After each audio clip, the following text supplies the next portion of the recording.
Mind check, drinks. Realise you don't have enough drinks, go back, get more drinks.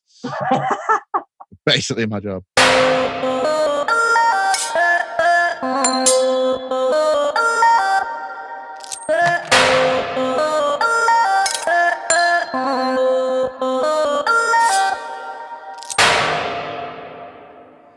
Hey, what's up? Welcome back to the While She Texts podcast. This is episode 2 of the series we're calling Lattes for Loading, where each episode we're going to look back at a specific show that we did on the tour in January. Today, episode 2, show number 2 in Brussels. As always, I'm joined by Lacey, the band's merch guy, and today we also have a very special guest who is one of my favourite people on the entire planet, Mr. Ash Neal, who's the band's lighting designer. So he basically makes sure all the lights flash in time using lots of little light switches on his desk. But yeah, we have a great chat with Ash about stuff that happened before the tour, like designing the show, programming the lights, and getting all the equipment ready to go. We also have a good chat about some stories from the day of the Brussels show and how he loves helping to load out and pack the trailer. So yeah, hope you enjoy this episode. But before we get into that, let's answer some questions that you guys have asked on the Instagram page this week. Question 1. What luxury item couldn't you tour without? Coffee excluded because that's an essential. Yep, damn right, coffee is an essential, especially on tour. I'd say a luxury item that we use every day would probably be like a Bluetooth speaker.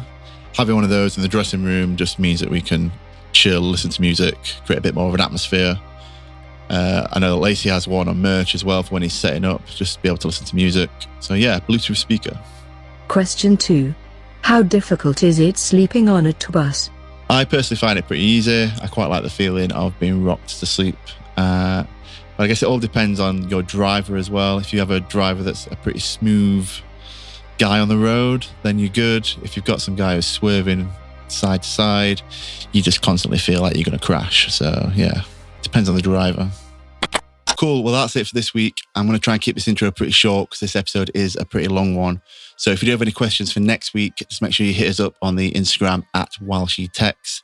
I think I'll post a little question box in the stories on Wednesdays, so make sure you're looking out for that. But before we get into the main bit of this episode, Lacey just has a few words to say about something that happened this week. Hey, just want to say a massive thank you to everyone that got involved. I don't know if you saw, but this week we had some really bad news. Our brother, Enzo, who is the band's photographer, a crucial part of our crew, and an absolute legend, had some bad news with regards to his dog, Sonda.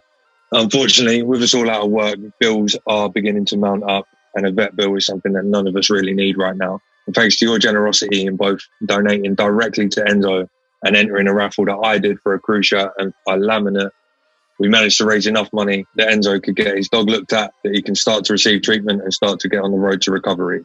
So again, thank you to everyone involved in that. It goes a long way to us. It won't be forgotten. Yeah, like Lacey just said, a big thank you to anyone who donated directly to Enzo or entered the raffle that Lacey was running on his Instagram story. Enzo is like a brother to us on the road, so to have the support from all you guys is amazing. So thank you again. And also, while we're talking about people helping other people out, I just want to direct everyone's attention to the Enter Shikari page at the moment. They've just released a live album recorded from the same venue that we're going to talk about today, the AB in Brussels, and all the profits from that album are going out to help their touring crew at the time of this COVID-19 pandemic. So if you have any spare cash and want to buy an amazing live album, go check that out right now. And yeah, a couple of years ago, I was lucky enough that I got to mix front at Shikari on a few festivals while their normal guy was away. And they're just a great bunch of dudes, and all their crew are amazing and the nicest guys. So please go help those guys out right now. And if you feel like you want to help us out as well, if you head to our Instagram page at While She Texts and click the link in the bio, there should be a little box there that says donate, where you can donate the price of a coffee or £1 million if you have it. You know, that would always help with the running costs of this podcast, because I did find out that it's not actually free to run a podcast. So yeah, if you can spare any change and help us out with the running costs, that would be awesome and very much appreciated. But yeah, let's get on with this episode. This is us talking about some stories from the show at Brussels and having a good chat with Ash Neal about what he gets up to before a tour starts. Hey, and welcome to the While She Texts podcast. This is episode number 2. My name's Lacey. I do merchandise for the band while she sleeps. I'm joined today as ever by front of house / tour manager James Hill, and we have a very special guest today. He's one of my best friends in the whole wide world. I hold him very dear. He's very talented when it comes to light, but more importantly, he's one of the best looking geezers that I know. Ash Neal, what are you saying, my friend? Hey guys, what's up? How's it going? You good? Ashley. Thanks for How you having doing, brother? me. You good? Yeah, fantastic. Absolutely fantastic. As good as you can be when we're all stuck at home, eh? Yeah, man. How's lockdown going for you? Oh, you know how it is. We're all stuck indoors. I'm just trying to get outside, see a bit of sunshine every now and then if I can. Cheeky little tectonic, playing some video games. Living that good life. Oh, yeah. So today, we are, all three of us are going to talk about the show that we did in Brussels at AB. But before we talk about that, Ash, can you tell us a little bit about what you do leading up to a tour? I know that you do a little bit of programming, but can you tell the listeners just like a little bit about what it is that you do? Absolutely, yes. So my name's Ashley. I look after the lights for the band. I guess the starting point would be to have discussions with the band to get a good idea and a grasp of what it is that they want from the show. What do they want the show to look like? What is the impact they want to have? And is there going to be any running themes with, new album artwork or things like that, things that people haven't seen before? So we started out meeting up in Sheffield with the band, discussed any ideas they might have had, anything that they wanted to do, and come up with a basic plan. I'll then go away with that, and with my knowledge of actual lighting and props and what we can actually physically do on the size stages that we're going to do, I'll come up with a design. I'll draw that with computer programs, and then I'll come back to the band with a proposal. And from that point on, if everyone's happy, I'll then have to look at things logistically, like how do we transport this? Can we fit it in a bus trailer, or does it need to be a truck? Or if we don't have the budget for trucking and it has to be in a bus trailer, where can I shrink the design down? All those little things that you would never think about that have to be looked at. And then once all that's worked out and decided on and confirmed, I'll look at actually sourcing the gear from hire companies and all that sort of thing. And moving on from there, I'll then actually start programming the show. So this is where I have to work closely with James and with actual band members about what songs they're going to perform. They have to sort of decide, are they going to perform the same songs every night? And if so, what order are these songs going to be in? And then from there, I will sit down with my lighting console. I'll use a digital space. I'll draw a stage. I'll put in all the lights as it would be in real life. And then I'll begin to program the actual shows. Doing this takes me, on this specific show, I think I spent about 2 weeks, I'd say, total. And that's about, I'd say anywhere between 6 to 10 hours a day. Want to put all the lights into the space. That's a couple of days work to do that. And then I spend the rest of the time actually programming lights to go with the songs. Yeah, I think like when I was sending you the click tracks, that was probably about 6 to 10 days worth of WhatsApp messages between me. It was like we had on like programming the click track and then having to send it over to Ash to make sure that it was okay for him. I'd put like on the click track channel that no one can hear out front, it'd say in everyone's in-ears songs about to start. And then it'd count the band in. But because there was a few interludes and there was songs that started without the band playing, like music would start first before the band came in, I had to like put cues in for Ash as well. So I think originally the computer voice would go, Birmingham, are you ready? 1, 2, 3, 4. And then the lights would start. But then the band thought that was a bit too confusing because they'd think that they're in Birmingham every night. So we changed it. So I think, what did it say in the end? Was it lights ready? Lights ready, yeah. Yeah, so he went lights ready, 1, 2, 3, 4 in Ash's in-ears, and then he knew that that's when he could start the lights, basically. And of course, the reason for that is because I don't want to get too technical, but we weren't running a thing called timecode on this show, which is where timecode is a system that triggers everything that runs from timecode. So we weren't running that, meaning I had to trigger each of the cues for the songs. Now, most songs had anywhere between 50 to 500 cues per song. Oh my God.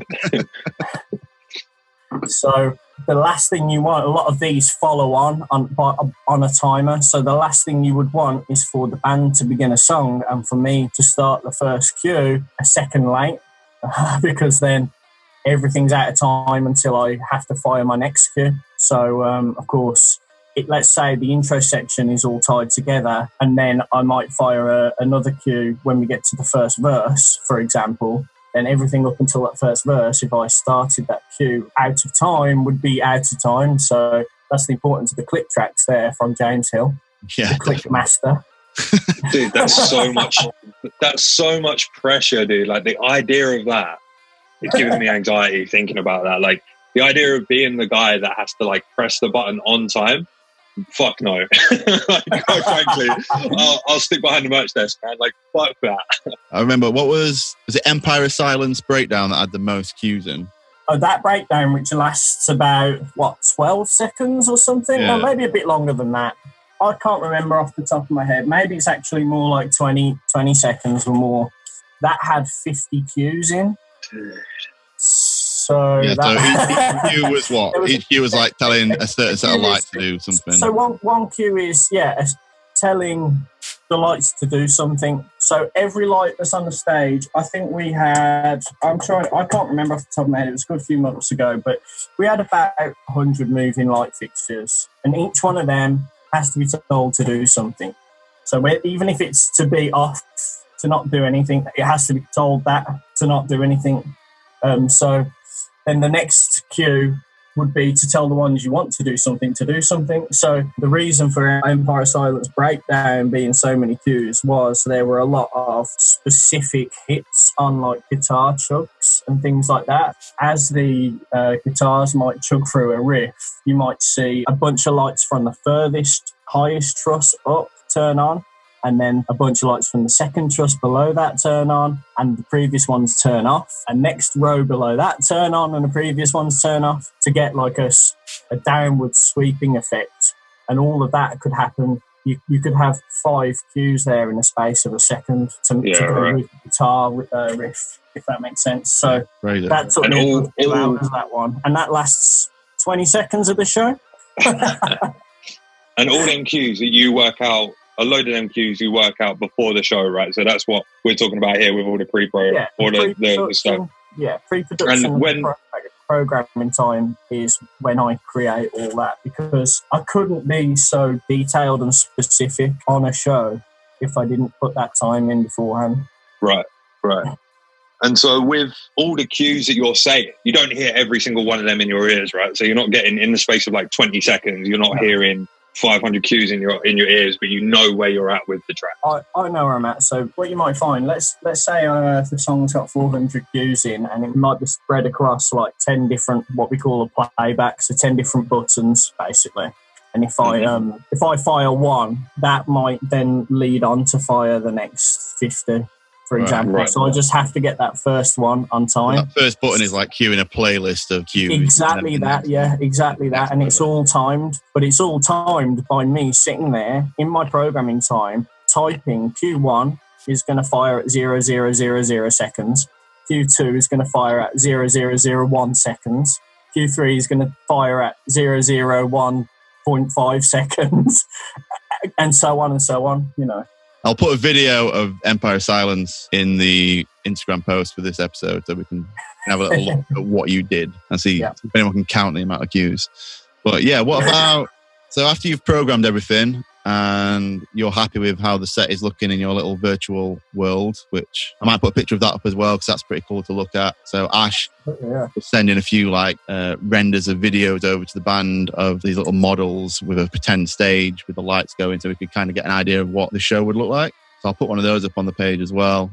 After you've done all that and you've got all the songs together, if we get back to the Brussels show, I got an email from them saying, can you put us in touch with your lighting guy? Because they were allowing you to basically choose whatever lights you wanted for the rig. So normally in a venue, the house lighting rig is just, it is what it is. That's what they have in-house.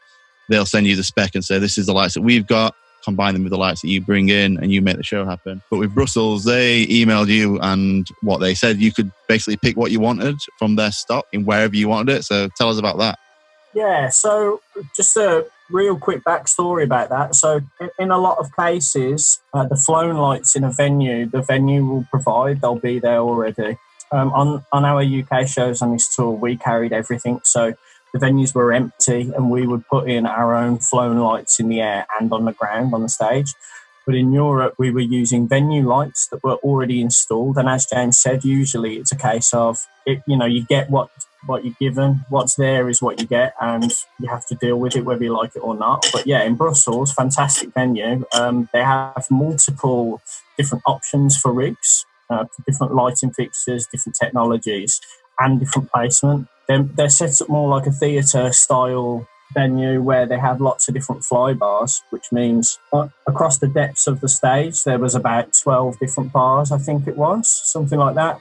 And they sent an email in advance and they say, okay, so here's the lights we can offer you. What do you want to use and where do you want to use them? And we'll get that ready for you for when you arrive, which is a nice little touch from a venue. And they give you like a little drawing for you to just draw it on. So really handy, really nice little system. I'd love to see more of that across the board in general. Absolutely. Yeah, because we could choose where the fly bars were as well. So we hung our backdrop at a certain height and we could choose where the support band's backdrop went as well. So the support band backdrop actually hid all of our backline, didn't it? Yeah, that was a nice little touch. As it was supposed to be in the original design, yeah, because obviously as well at Brixton, we used the kabuki, didn't we? Which is a big sheet that covers all of our staging, covers all of the cabs and all that. So I know the guys have mentioned before about the bed sheets for the cabs, which we had to do in Europe, which was a nightmare.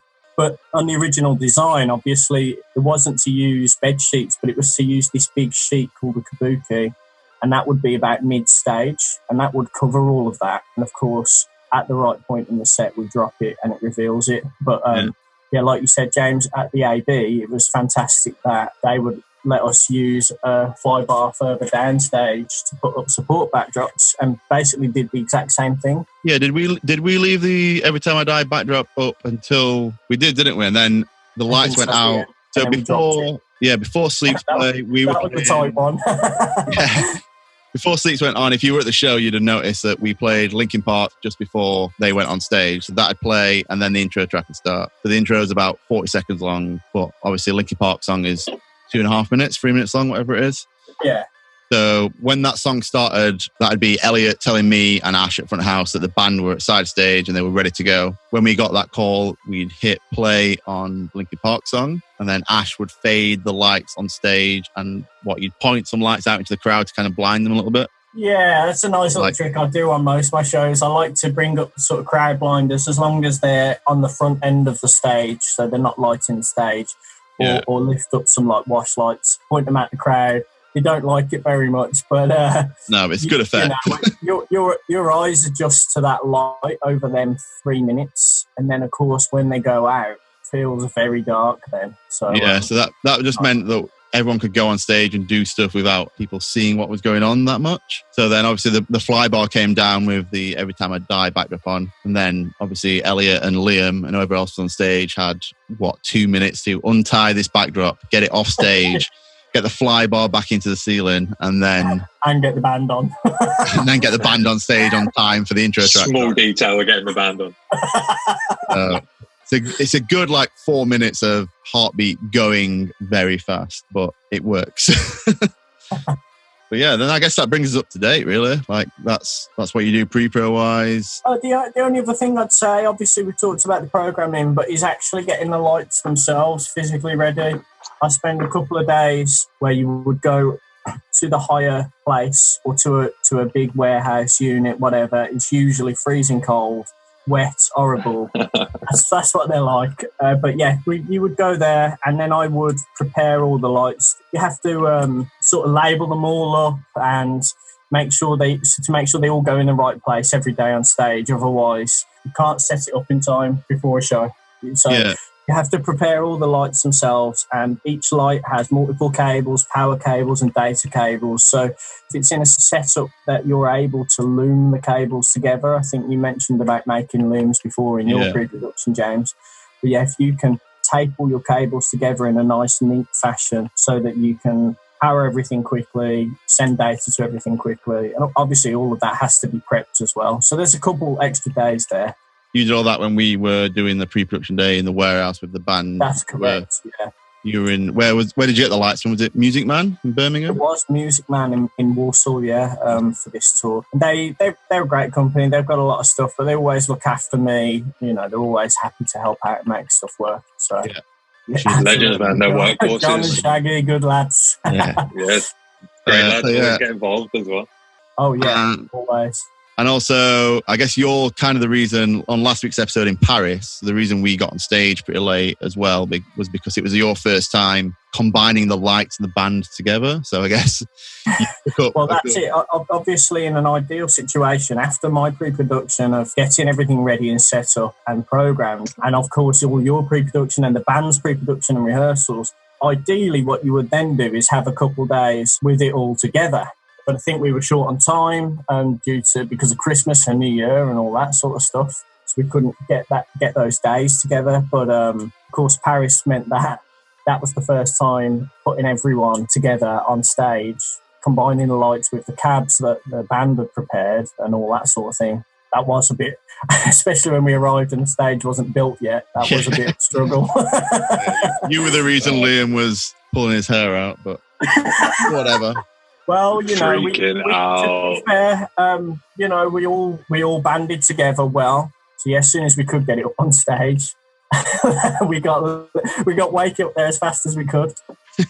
All right then, boys. Before we carry on with this absolute loving fest that we're having here, let's talk properly about where we was. So we was in Brussels. What a great city. James, what did we do for coffee? Oh, this was probably my favourite coffee stop of the tour, maybe. Can't think of any other that was this good. So I'd recently been to Brussels in November I was on a K-pop rock band tour, and the lighting guy on that tour was a good friend of mine, John, and we both liked coffee as well. So we had a day off in Brussels, we went on a little adventure together, and I found this great coffee shop, and I can't remember the name of it. I'll put it in the description, I'll find it on Google Maps. I remember I sent you pictures, Lacey, when I was there the first time, because it was like all these different beans on the back, and you could pick the coffee that you wanted based on your like taste, what you wanted to taste. And I do remember this as well, yeah. They roasted in-house as well, which was insane. You walk in and there was 2 massive roasters just going, and then across the back was like 30-odd grinders, like sage grinders, just full of different origin beans. So it was like a bit of a sweet shop of coffee, really, because you could go in, read a menu of what you wanted, and then they ground it up and made it in front of you there into different. You could have any drink as well. It wasn't like you had to just have espresso. You could have milk-based drink too, which was insane. Yeah, I think I had a flat white with like, I can't remember the blend that I got. It was like caramel and treacle or something. It was great. Yeah, an insane fruity little number. Like the menu was divided into like where it's from and like here's the taste. Yeah, they were country names, weren't they, or city names? Yeah, so they were all based on where they were from in the world. Yeah. But yeah, that was great. I think I got a little flat white from there, and then everyone was really happy. I think we all went there, didn't we? So the day before, I remember after the Paris show, everyone was in bed, and I think me and Lacey had just finished doing the numbers for merch, and I was like, got to the top of the stairs and shouted while everyone's in bed, going, if anyone wants breakfast in the morning, I'm leaving at 10 a.m. And then me and Lacey went. I think everyone joined us. Ash, you came. The band, most of the band came as well. We went there, and then we went for breakfast at a great little place called the Avocado Show, which was just the corner. What a breakfast! What a place! I'll put a picture of this on the Instagram, but fantastic little breakfast place. It was like toast, but normally you'd get a couple of slices of avocado, but they just like put a full avocado on my toast. It was amazing. They made their own guacamole that I had with this like poached egg on top, and it was the freshest tasting thing I've ever had. It literally tasted like they'd just taken it off the tree and made it for me there. It was insane. Yeah, so good. I think they just literally cut an avocado in half, took the stone out the middle, and put it on my toast. So like half an avocado on each side. So good. Love that. What did you have, Ash? I think I had like an acai bowl, and it was banging. I had like I can't remember what else I had though, because I seem to remember having a couple things from there. I didn't have any avocado from the avocado place. I do remember it was probably the best breakfast of the tour, I think. Yeah. It was one of them rare, healthy breakfasts. Yeah. Or fairly healthy anyway. It was one of them rare, you're not just grabbing something real quick to eat. It was something actually wholesome and nutritious, which was great. Anyway, back to the show. This show was, however, one of the first ones that got upgraded. It sold really, really well. Yeah, it did. Which is amazing because this venue... was it sold out? It was pretty rammed. Dude, it was insanely busy. All the way to the top as well, wasn't it? Yeah, all the balconies. It was insane. Yeah, me and James actually did this venue with Sleeps when we supported Architects on a tour. Yeah, and a year before, 2 years before. Yeah, I think it was like a year before, man. It wasn't much time between that like main support to Architects there and the headline. But I mean, what a venue! Other than the backstage being an absolute maze to get around. Yeah, so the backstage, when you turn up, you go. So if you bought a ticket to the show, you'll go in and you go straight through, past merch, into the venue. To get backstage as a band member or crew member, you walk in and then you go behind the bar. You have to follow, on the floor, there's like 4 or 5 different coloured lines that all lead somewhere different. So you have to remember what colour that you're following. I think like red was the dressing rooms, blue was the stage, yellow was the laundry area, whatever. And you have to just like follow these colours to get to where you were going. So it was like you go behind the bar, you go up some stairs, down a corridor, down some stairs, past the stage, up 2 flights of stairs and round the corner, and then you're at the dressing room. So it was a bit amazing, but the venue is fantastic. Like Lacey said, we did it a year or 2 ago with Architects, and I've done it before doing front house for Deaf Havana. We were there supporting Knockem at Thieves. In fact, this is a venue where I got my While She Sleeps tattoo that you can't see, but Lacey and Ash can. This one. Matt did that for me during the Architect show. Well, not during the show, but during the day, he did that for me. He was doing Architect's Guitar Tech. He was giving him a tattoo that day backstage, and he wasn't ready yet. And I was like, well, do you want to just quickly smash a 6 tally on me or something before we load in? He was all right. Smash this tally on my arm, and then I went and loaded all the gear into the venue. It was just great idea. Sweating onto it. So it's like bled out a little bit, but it's fine.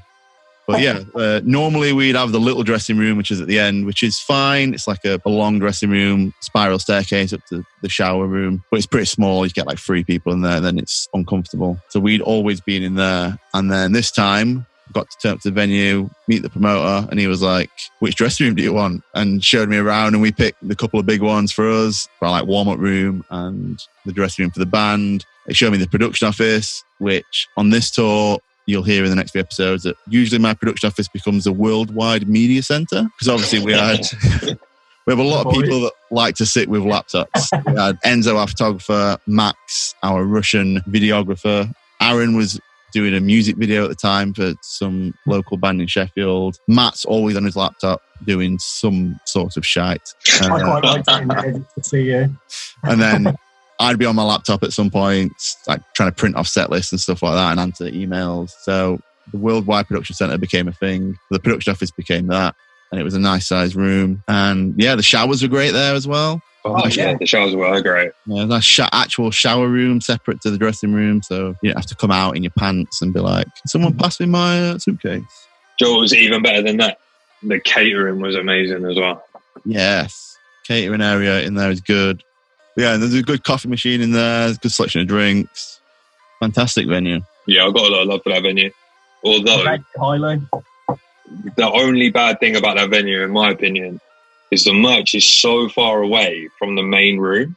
It isn't a bad thing for a fan because it's in and out. There's only one way in and out of the venue, and you have to walk past merch, which is great. But I was so busy that day that I put my head up and I asked one of the other support merch guys, and I was like, oh, dude, what time's every time I die play? And he was like, dude, Sleeps have been on stage for like half an hour. And I was like, what? Where has the time gone? What am I doing? That was a nice big merch area there as well, wasn't it? It's a great merch area. They give you like a massive table. Don't have to worry about it. It's one of them venues, don't have to worry about anything. The local crew and the stage hands and all the venue crew are always on hand. And they're one of the few venues that don't forget about merch. So you'll go to a lot of venues and the stage hands, when it comes to merch, they're gone. They're off. See ya. You can carry your own boxes, pal. Whereas at this venue, they're made to like come and help me out, which was great because I was knackered by the end of it. But talking of loading out, Ash. Like that's my favourite time of the day, mate. I'm there at the front of the pack, just getting it done every time. I'm like, as much as I can be, obviously, I'm also the last person on stage. So, you know, it's difficult to be on stage and at the front of the pack. But, you know, some people can do it, some people can't. See, in context, that's great. And do you know what? But most of the time, I actually believe you, man. Like, a lot of the time, you're either on stage or you're in the trailer. And I think we spoke in pre-production about the fact that it was you and Elle that got the trailer done and that you do a lot. However, this show, so I'm still serving people at the end of the show. There was a lot of kids at the merch, which was great. Big up everyone that come to the show and bought merch. And then Ash just wanders over with a beer. And he's like, hey, how's your night going? And I'm like, dude, how late am I? I'm like panicking. I'm thinking the trailer's packed. And he's like, yeah, how's everything going? And I was like, yeah, I mean, busy, as you can see. I'll be done in a minute, man. I'm really sorry if I'm holding the pack up. He's like, no, it's fine. Then, I don't know, I can't remember which member of the crew it was. I want to say it was Wakey, but possibly Jar. Come through with a box, just pushing a box. And like looked over to Merch, said hey, and carried on going. Ash then goes, is that my box? Is that one of our boxes? That was the last I saw of Ash. Disappeared. Hey, you know what, Lacey, you'll be able to vouch for me here. Quite often the merch guy gets forgotten. He's out there on the front lines, working his butt off the whole night, selling all that merch. Bro, don't try and butter me up. Don't try and butter me up. Sometimes he doesn't get to eat because people forget, and it's like, oh, what? Do you know what I mean? I thought, you know what? I need to go and check in on Lacey and see how he's doing. I need to make sure he's all good down there. He's got plenty of water. He's hydrated. He's healthy, and he's got a big smile on his face. So that's what we got to do. We're all on the road for a long time. We all live together. We all eat together. We all breathe together. And I just had to check in on my brother. What an excuse. I can't believe it. He's done it. He's pulled it out of the bag. Yeah, let's talk about that load-in or the load-out. Both of them. So the bus was parked over like the main pedestrian area, which was like a cobbled street. How far do you reckon that was, Lacey, from the front door of the venue? Too fucking far. Yeah, it's pretty far to get all the gear over to the truck. So well, there was the main like high street that the AB is on. Yeah, we were the other side of it. Which we were the other side and down another street. Yeah. A good 50-metre push from the front door of the venue. Yeah, it was quite a push. So I don't blame Ash for running away. Hey, I was still there. As much as I've just dug him out, I'm gonna put my hands up to something right now. At the end of that show was very, very busy. A stagehand come over to me with a trolley, and he was like, "Oh, I can take your merch." And because I was so busy, I had like 2 boxes that had to go back to the trailer, and I had my scaffold bars and stuff. So I was like, "Yeah, here you go, man. If you just take them out the front, I'll follow you out in 1 second. I'll just grab my case and I'll follow you out in 1 second." I didn't. He went out, he put them in the trailer. I watched from across the road. I watched him put them in the trailer. I was like, "Yeah, cheers, man. See you later." And then left. So as much as I've just dug you out for getting out of it, I did the exact same, mate. You know, these are long old days, aren't they, lads? We're getting in the morning and we're there till 1, 2 a.m. grafting away all day long. So, you know, that's why we get the local crew in to give us a hand getting it out. It is tough to be alert all day long and not to have any accidents or injuries, falling off stages, stuff like that. Speaking of the show, how was the show for you, Ash? Everything go? Awesome, yeah. It was my first show actually being able to fit everything in for the Europe rig as it was supposed to be, because Paris was like a low roof, meaning that the house rig that was in there was all very low, and it really was very touch and go as to whether we could fit what we were bringing in on the ground in. And if I remember rightly, actually, the poles that we had in between the caps, I had lights on top of those, and in Paris they actually had to sit beside the lights that were hanging from the ceiling. But the AB, great big stage. They were able to supply lots of decks or risers, so we were actually able to build the stage as it was designed to be built for Europe. So yeah, very pleased with that. Went really well. I believe because we were able to set it up as it was designed and as it was programmed, it meant that I got to see the show for the first time for real, if that makes sense. And I was very pleased. I was very happy. obviously, the first time you see something for real coming from a visualizer, there's always going to be things that are different, and you have to make notes and make changes to your color palettes and things like that. But overall, I was pretty happy with it. Yeah, I think you took a few videos of this show as well. I did, yeah. I've got a few. I'll have to get them over to you. They're up on my on the old Insta already. Yeah, I'll stick them on with this post so people can see Ash at work. Oh, show. I remember it being a good show. The only thing I had a problem with was there was a dB limit in Brussels. I can't remember what the limit was, like 102 over 15 minutes, something like that. I think it was maybe over half an hour. And I remember every time I die, run just before us, and obviously they are the loudest band in the world. So yeah, like intruded into my time a little bit because he'd gone over. But in the end, it was fine. I had a great show. I'm really happy with how it sounded. But yeah, the first bit of it, I was competing with how loud Every Time I Die was. So cheers, Gary, for mixing that loud. I love you, really. Sounded great. But yeah.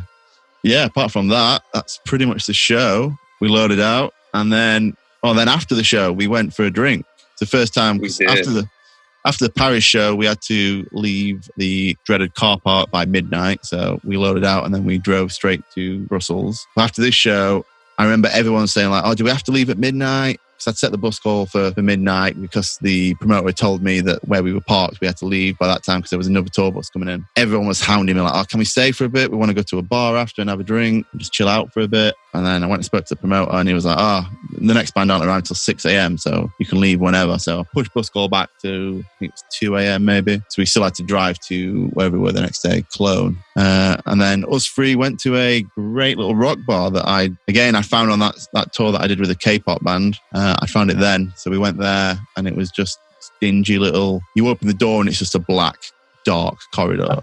And we were like, is this a Dude, if you didn't know that place was there, you would never see it. Yeah. It's like down an alleyway between two like Italian restaurants. It was fantastic. You walk down, they've got great selection of different beers. And we sat down, had a little chill there, beer, and then we walked back to the bus. It's always wonderful to grab a nice beer in Belgium, isn't it? Oh, definitely. One of the best places to have a beer, really. And even Lacey had a non-alcoholic beer. I did. I had a local non-alcoholic beer as well, which was absolutely fantastic. There you go. Sign of a great bar, that, I reckon.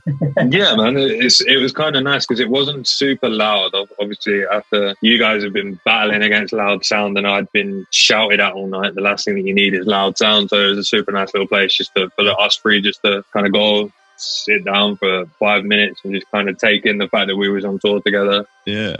Which is in itself the best experience ever. But yeah, then we went back to the bus. We had a quick drink in the bar across the road, and then... Oh, yeah, remember that one, yeah. I didn't go in there. I didn't go in there either. I remember... Yeah, I think everyone was buzzing around it, though. Yeah, I think on the bus... Yeah, because the band were in that bar. Everyone got on the bus and I was like, right, it's bus call in 5 minutes. And then I went into the bar and the band had just ordered another round. And then I think someone grabbed me a drink because I'd walked in, like Matt or Elle or someone had grabbed me a drink. And I was like, oh, okay. So I went and told the driver, I was like, do you want to start reversing onto the main road and we'll just finish up in here? So ran back to the bar and I was like, guys, we've got 5 minutes. He's going to start reversing out onto the road. We need to drink and go. And we were just like being in the bar with the band, just like, right, downing these drinks and be like, all right, let's go onto the bus. I think at that point I was trying to fit as many cigarettes as I could into my system to try and get me through the night. Like you just smashing them in. Yeah, just like on them old films where you just see Doc Cotton on EastEnders, where she's like chain smoking. That was me. Giles like, we've got 5 minutes. I'm like, sweet, I can do half a pack in that time. It's like me, Enzo and Nate, just like inhaling as much nicotine as we can. And I think this was a night as well. We all got back on the bus and we drank a couple of bottles of gin that we had on the rider, all the beers. And then I think, was this a night that me and Ash got in your bunk as well? Oh my God. I think it was. Night? That early into the tour as well? I think it was, yeah. I'm sure it was Brussels.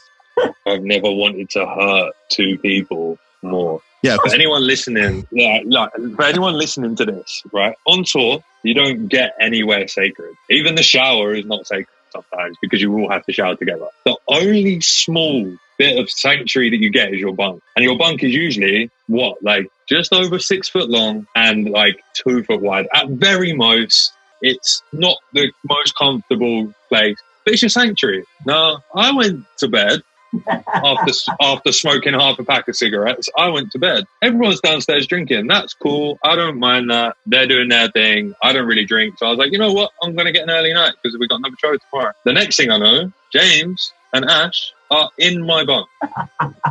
Either side of me, turning my light on in my bunk, which was just above my head, which was, I'm sure, for you two, absolutely hilarious. We just wanted you to feel part of the party, you know? It's absolutely a sackable offence, that, James. So then, I don't know if you guys remember this. I was awake after that. So I laid awake, just listening to you two. And I think I actually spoke about this not so long ago with someone. You two together on a tour, when you're drinking, oh my God. All I could hear is you two giggling. We were having a great time. You two were giggling. First ever tour with me. We go way back. Yeah, my first ever tour was with Ash, so obviously, you know, bringing back the memories. You two were just giggling, and that made me nervous because you had just climbed out of my bunk, and then all I can hear is just like that. Literally, just like that. And I'm thinking, oh, nah, this is it. Planning when we're going to jump in next. Yeah. And then I'm sure like a couple other people come to bed and just joined in. In the end, I just opened my curtain and laid there giggling with you. Because I knew that was safer than having my curtain closed, waiting for one of you two to commando roll back into my bunk. Yeah, you might as well just lay there awake until you pass out. Yeah, I'll just wait until you go, and sleep. So good. I miss it. It was a good one though, boys. I've got to say, the show itself was good and the tour itself was good. And being with both of you, as you two just said, you two go back a long time. Me and Ash go back a long time. Me and Ash lived together for 3 years. Oh, that was a time. Yeah. We saw some things together. We lived together for 3 years. That was interesting. Yeah, so was this your first tour together, though? It was, actually. It was. Yeah, after all that time, I mean, we'd known each other a good while before we lived together. And then probably at least a year or a few years, wasn't it? Yeah, I think we'd known each other for like a year before I moved in. And then we lived together for like 3 years. And then obviously both touring with different artists doing totally different jobs. That was, first time we actually sort of came together. Great, loved it. We did work in a venue together though. We did, yeah, for a good few years. Say work loosely. Very loosely in my case. Ash was actually taught me loads about dismantling lights and cleaning them and stuff like that, which was cool. I think at the time that we worked together, I just turned up to the venue just to hang out. Yeah. I just hung out, and I think the tech manager at the time, you was tech manager at the time, right? And Reese was general manager, right? Yeah, I think so. Something like that. Yeah, so something along those lines. I think I turned up just to hang out, and I think both Ash and Reese felt sorry for me and just gave me jobs to do. And occasionally when a merch gig come up, they were like, oh, you can actually do your job. So yeah, it was cool for us three to finally be on tour together, other than when you're getting in my bunk, which was fucking infuriating. You loved it, really? I reckon we could have got another person in there. I reckon it could fit 4. Oh, easily could have got another one in there. And a few more drinks. I think I've had 5 in a bunk before. When I was out with Def Havana, we got 5 in a bunk. So that sounds like the worst nightmare. We'll see how many we can get in your bunk. Anybody listening, tell us your bunk stories. Tell us your numbers. Let's have them. For anyone listening, please DM Ash random numbers with how many people you've had in a bunk. More than 5. Well done. All right, Ash. So if people want to hit you up with ideas, questions, anything like that along those lines, where can they find you on the internet, man? You can find me on Instagram, and my Instagram handle is at Ashley fucking Neal. Yeah. Of course it is. There's no G in the fucking, and there's no second N either. So it's ASHLEY FUCKINEAL. Fuck. You can hit me up on there. I'm always more than happy to answer any questions about lighting or design or production or special effects or just gigs in general. That's pretty much it. Yeah, I guess I could plug the website while we're here, ashleynealtouring.co.uk. There's a load more info on there, people that are interested in lighting. Great, man. Thank you very much for being here. Absolutely. It's been an absolute pleasure, lads. Absolute pleasure to talk to you. It's been nice to talk to someone rather than just my wall. And I'd love to come back if you ever want to talk about anything else. Let me know. Yeah, definitely. 100%. Let's get you back on in a few weeks, I reckon. Yeah, definitely. Ash, once all this is over, we're going to have a massive party in Sheffield. I want you to be there. And the best thing about it is, at the end of the night, I can go to bed safely knowing that you're not going to fucking turn up. Well, that's what you think now. Yeah, I mean, I will triple lock my door, but... Wait, you're going to close your eyes and me and Ash is going to crawl through the window. Surprise! If we have a big party in Sheffield, that's highly likely. That is quite likely. Let's face it. Well, Sick. Yeah. Yes, that's it for episode 2 in Brussels. So, yes, everyone just say bye. Bye. Bye-bye. Bye. Bye. Boom. Episode 2, Brussels, done. Big thanks to Ash Neal for lots of interesting stories about his job and some stories from the day of the Brussels show and even some stories from the night after the show as well. Sorry about that, Lacey, but you'll get over it. If you're enjoying this podcast, please head over to our Instagram page @WhilesheTexts. Let us know in the comments and the messages. I'll be doing a post about this episode with some videos and some pictures about what we talked about. And make sure you share the post to all your friends.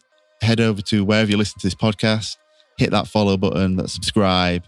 Rate the podcast if you can. Give it a review. It all helps us in the long run. And like I said, the link in the Instagram bio has a little donate button where you can donate via PayPal to help with the running cost of this podcast. So yeah, if you could donate the price of a coffee or whatever you can afford right now, that would be appreciated so much with helping run this podcast. Anyways, thanks for checking out this episode this week, and we'll see you next Monday where we talk about the show in Cologne. Bye.